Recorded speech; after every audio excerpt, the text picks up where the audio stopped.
समोरची बाजू आहे बघा. गडाला 4 दिशा आहेत. समुद्र सपाटीपासून रायगडा साईड आहे 2851 फूट. तिथून गाडी पार तुम्हाला तिथून रायगडा साईड आहे 1375. गडाला 4 दिशा आहेत. गडाच्या पश्चिमी दिशेला हिरकणीचा बुरुज आहे. गडाच्या दक्षिणेला कालकाईचा खडक आहे बघा. गडाच्या पूर्व दिशेला भवानीचा कडा येतो आणि उत्तर दिशेला टकमक तो पॉइंट येतो बघा. गडाच्या चारी बाजूने डोंगर रांगा वेढलेला आहे, पण गडाला कुठलाच डोंगर टच किंवा जॉईन नाहीये. म्हणजे रायगड एक सेपरेट डोंगर आहे. त्याचा पूर्वीचं मूळचं नाव होतं रायरीचा डोंगर. आज आपण याला ओळखता रायगड किल्ला. पण रायरीचा डोंगर हा जावळीच्या चंद्रापर्यंत ताब्यात होता.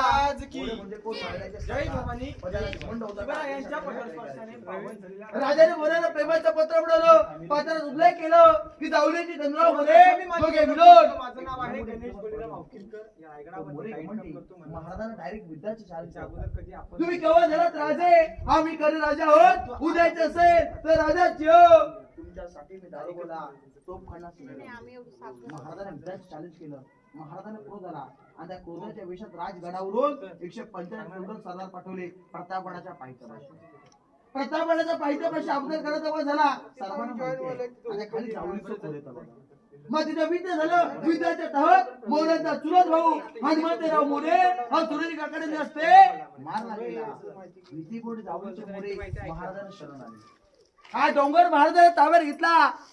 रायरीचा डोंगर महाराजाने 15 मे 1656 ला जिंकला. जावळी जिंकला. डोंगरावरती बांधकाम होती. रायरीचं नाव चेंज केलं 16व्या शतकात. नाव ठेवलं रायगड. रायगड बांधायला 14 वर्ष लागली. 14 वर्षामध्ये गडावरती बांधलं काय मोठमोठ्या 350 इमारत, 11 तलाव, 84 पाण्याच्या टाक्या बांधल्या. पूर्ण गड बघायला 2 दिवस लागतील. रायगड मोठा आहे. गड पाहायचा तो महाता 1200 एकरात मोडतो. वरचा प्लेन एरिया जो आहे तो 100 एकरात मोडतो. पण माझ्यासोबत तासाभरामध्ये पण मला शंका येते ना, आज मी सगळेजण 100 पायऱ्या चाललात जमलात की नाही? टाकलात की ना सगळेजण? पण आज गडावरती लागणारा हा दगड छत्रपती शिवरायाने आणला कुठून?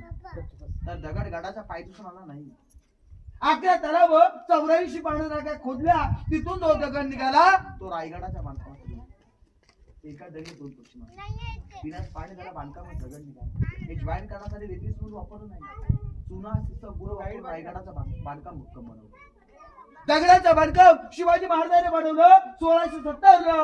विटाचं बांधकाम पेशव्यांनी बनवलं 1733 ला.